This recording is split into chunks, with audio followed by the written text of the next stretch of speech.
오늘의 말씀은 잠언 1장 20절에서 33절입니다. 지혜가 길거리에서 부르며 강장에서 소리를 높이며 시끄러운 길목에서 소리를 지르며 성문어기와 성중에서 그 소리를 발하여 이르되 너희 어리석은 자들은 어리석음을 좋아하며 거만한 자들은 거만을 기뻐하며 미련한 자들은 지식을 미워하니 어느 때까지 하겠느냐. 나의 책망을 듣고 돌이키라. 보라, 내가 나의 영을 너희에게 부어주며 내 말을 너희에게 보이리라. 내가 불렀으나 너희가 듣기 싫어하였고 내가 손을 폈으나 돌아보는 자가 없었고 도리어 나의 모든 교훈을 멸시하며 나의 책망을 받지 아니하였은즉 너희가 재앙을 만날 때에 내가 웃을 것이며 너희에게 두려움이 임할 때에 내가 비웃으리라.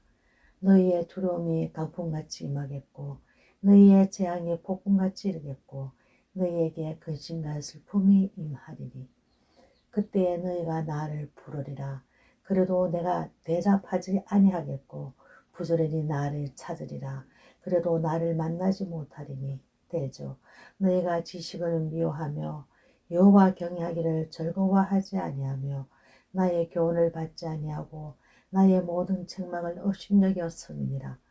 그러므로 자기 행위의 열매를 먹으며 자기 깨에 배부르리라.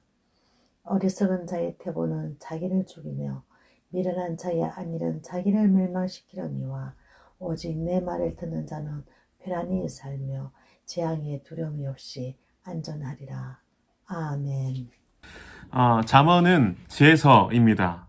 지혜는 호크마라는 말로서 이 잠언에서 40회 이상 사용됩니다. 일반적으로는 이 상황에 대처하는 어떤 스킬이나 능력 정도로 해석할 수 있습니다.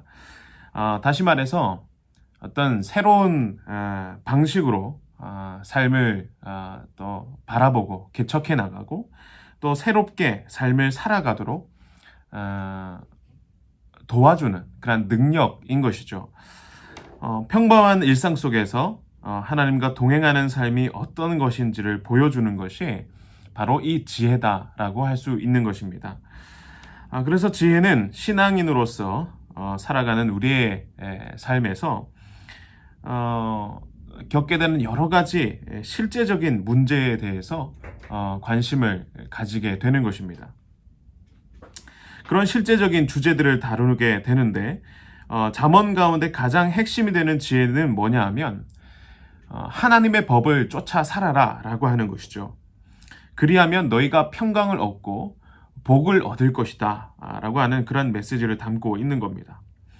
그것을 위해서 잠언에서 계속 강조되는 목적이 있습니다. 그것이 뭐냐면 우리로 하여금 말씀을 깨닫게 하는 것이죠. 말씀을 깨닫게 하여서 어리석은 자를 지혜롭게 하기 위한 것입니다. 오늘 본문에서는 이 잠언의 말씀이 우리로 하여금 지혜를 깨닫도록 이렇게 요청을 하는데 독특하게도 지혜를 하나의 인격체로 의인화해서 표현한다는 것이죠. 잠언에서는 이렇게 지혜를 의인화하는 그런 표현들을 우리가 자주 보게 됩니다. 말씀이 의인화된다라고 하는 것은 말씀이 훨씬 더 실제적인 목소리로 들려지게 되고 그 가르침이 굉장히 긴박성을 가지게 되는 것이죠. 우리가 20절의 말씀을 보면 지혜가 길거리에서 부르며 광야에서 소리를 높이며 라고 하고 있습니다. 길에서 외치고 또 광장에서 소리를 높이고 있다 라는 것이죠. 지혜는 감추어져 있지 않다라는 것입니다.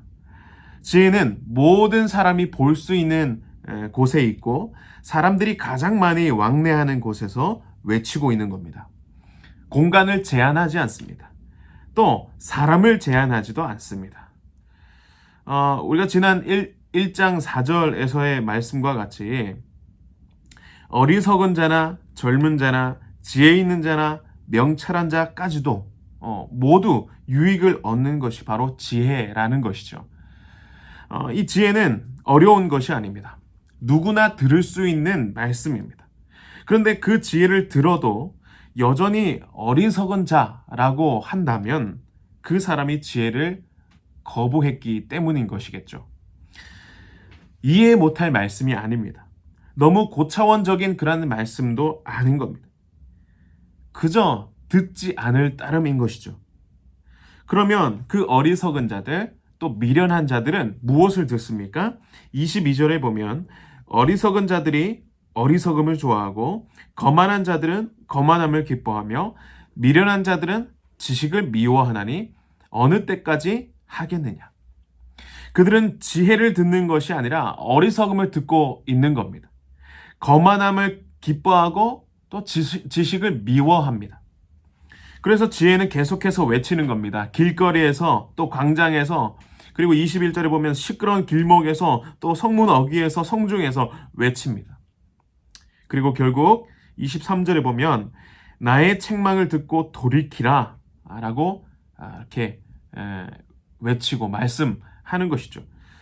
지혜가 이처럼 외치는 이유, 어떻게 보면 안타깝게 그렇게 부르짖는데 이렇게 부르짖고 외치는 이유가 뭐겠습니까? 우리로 하여금 오랜 악습과 또 고질적인 그 죄악의 삶에서 벗어나기를 바라는 것이죠. 그 어리석음과 미련함에서부터 벗어나서 우리의 마음을 돌이켜서 하나님께로 돌아가기를 원하고 있는 것이죠. 그런데 사람들이 지혜의 외침을 외면합니다. 공개적으로, 정말로 공개적으로 외치고 있고 또 큰 소리로 말하고 있고 누구나 알도록 분명히 말하고 있습니다. 그렇지만 어리석은 자들은 그 지혜를 거절한다는 것이죠.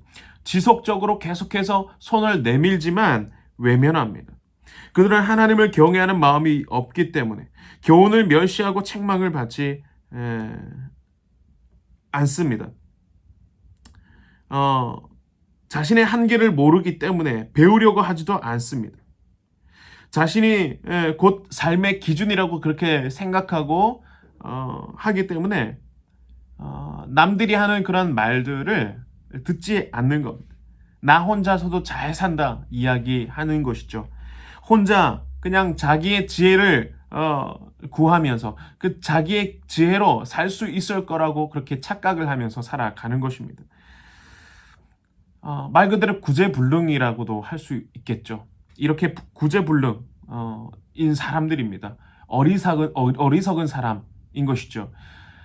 이 구제불능의 어리석은 사람인데 그렇게 자기 뜻대로만 그렇게 살아가려고 하는 미련한 사람들인데 그럼에도 불구하고 지혜는 어떻게 하냐면 포기하지 않는다라는 거죠. 계속해서 외친다라는 겁니다. 나의 책망을 듣고 돌이키라 라고 계속해서 외치고 있는 겁니다. 그러면서 또 얘기하기를 보라 내가 나의 영을 너에게 부어주며 내 말을 너에게 보이리라. 책망을 듣고 돌이키면 지혜가 자신의 영을 부어주어 깨닫게 해주겠다고 약속을 합니다. 여러분 뭔가 익숙한 말씀이죠. 마치 하나님께서 요엘 선지자를 통해서 성령을 부어주시겠다라고 하신 그 약속과 닮아 있습니다. 요엘서 2장 28절에 보면 그 후에 내가 내 영을 만민에게 부어주리니 너희 자녀들이 장래 일을 말할 것이며 너희 늙은이는 꿈을 꾸며 너희 젊은이는 이상을 볼 것이라. 성령을 부어주겠다 말씀합니다.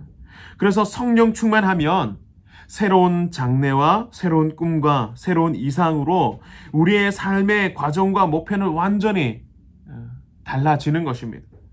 성령께서 우리에게 말씀을 깨닫는 지혜를 주시고 세상을 이길 능력을 주신다라는 것이죠. 그런 성령님을 데살로니가 전서 5장 19절에서는 이렇게 말씀합니다. 성령을 소멸하지 말라. 지혜가 성문 높은 곳과 길거리에서 그렇게 외치는 것처럼 지금 이 성령의 시대를 살아가고 있는 우리 각 사람의 마음속에 주님께서 친히 말씀하고 계시기 때문에 우리는 그 성령 하나님의 역사하심을 거절해서는 안 된다라는 것입니다. 그분을 인정해야 됩니다. 그분을 인정하고 그분의 살아 역사하시고 일하여 주심을 믿고 의지하며 우리는 살아가야 하는 것입니다. 그런데 이러한 성령의 역사하심에도 불구하고 예나 지금이나 하나님의 부르심을 거절하는 자들이 많이 있다라는 것이죠. 오늘 본문에서 지혜를 외면하는 사람들을 어리석고 미련한 자라고 부릅니다. 유진 피터슨의 메시지 성경을 보니까요, 더 적나라한 그런 표현이 와닿습니다. 얼간이들아, 언제까지 무지의 진창에서 뒹굴려느냐? 천치들아, 언제까지 배움을 거부하려느냐? 라고 말이죠. 지혜를 외면하는 사람들은 성령을 소멸하는 자들이고, 그들은 장래를 도무지 생각하지 않는 사람들입니다. 꿈이나 이상이 없는 사람들이고, 미래가 어떻게 될지, 자신의 삶을 어떻게 변할지에 대한 어떤 기대나 생각이 전혀 없는 사람들인 겁니다. 지혜는 이러한 사람들에게 경고합니다. 그들에게는 반드시 두려움과 재앙, 근심과 슬픔이 닥칠 터인데 28절에 보면 그때에 너희가 나를 부르리라. 그래도 내가 대답하지 아니하겠고 부지런히 나를 찾으리라. 그래도 나를 만나지 못하리니. 또 31절에 보게 되면요. 그러므로 자기 행위의 열매를 먹으며 자기 꾀에 배부르게 될 것이다 말씀하십니다. 이렇게 된 이유가 뭐냐면 29절에 지식을 미워한다라는 것이죠. 하나님을 아는 지식을 미워한다라는 것입니다. 그리고 하나님 경외하기를 즐거워하지 않고 말씀이 주시는 그 교훈을 받아들이지 않고 또 책망을 업신여기기 때문입니다. 여러분, 하나님은 어떤 분이십니까? 우리에게 끊임없이 계속해서 지속적으로 말씀하시는 하나님이십니다. 우리가 잠시 세상의 어리석음에 귀를 기울이고 또 우리가 세상의 미련한 소리에 마음이 가 있을 때에도 주님은 우리에게 지혜의 외침을 계속해서 하고 계시는 것입니다. 길거리에서, 광장에서, 시끄러운 길목에서조차 또 성문과 어귀와 성중에서 말씀하시는 겁니다. 그러니까 우리가 살아가고 있는 모든 공간과 시간 안에서 지혜로 주님께서 말씀하고 계시고 우리에게 외치고 계시다라는 것입니다. 그렇기 때문에 우리는 오늘 지혜의 이 외침에 귀를 기울여야 하는 것입니다. 또 한 걸음 더 나아가서 성령으로 충만함을 입기를 요청하고 있는 것이죠. 성령으로 충만한 삶은요, 여러분 어려운 상황 가운데서도 평안을 누리게 되는 겁니다. 성령으로 충만한 삶은 주님을 찾을 때 주님을 만나고 응답을 경험하는 그런 인생을 살아가게 되는 것입니다. 여러분, 오늘도 지혜의 성령님께서 우리를 부르시고 우리를 초청하신다는 그 사실을 믿으시기를 바랍니다. 알아들을 수 있도록 말씀하고 계시고요. 또 우리의 상황과 처지에 맞게 말씀하십니다. 때로는 책망으로, 때로는 격려로, 또 때로는 경고로, 때로는 칭찬으로 다가오실 것입니다. 여러분, 그 지혜를 받아서 하나님과 동행하는 역사가 여러분들의 삶에 가득하기를 소망합니다. 성령으로 충만하여서, 그 지혜로 충만하여서 오늘 이 하루 바른 길을 선택하면서 또 승리로 일관된 그런 삶을 살아가시기를 주님의 이름으로 소망하며 축복합니다. 우리 함께 기도하겠습니다. 하나님 아버지, 감사를 드립니다. 지혜가 우리를 찾고 우리를 부르는 소리에 귀를 기울이길 원합니다. 언제나 어디서나 나를 만나주시고 나에게 말씀하셔서 말씀으로 깨우치시는 성령님, 주의 말씀으로 성령 충만케 하시고 지혜의 삶을 선택하며 우리가 나아갈 때에 기쁨의 열매를 거두게 하시고 하나님께 영광되는 삶 살아갈 수 있도록 인도하여 주옵소서. 주님, 오늘도 우리와 말씀으로 주님께서 동행하실 것을 믿습니다. 은혜와 감격으로 오늘 이 하루를 감사함으로 살아내는 저희들 되게 하여 주옵소서. 예수님의 이름으로 기도드리옵나이다. 아멘.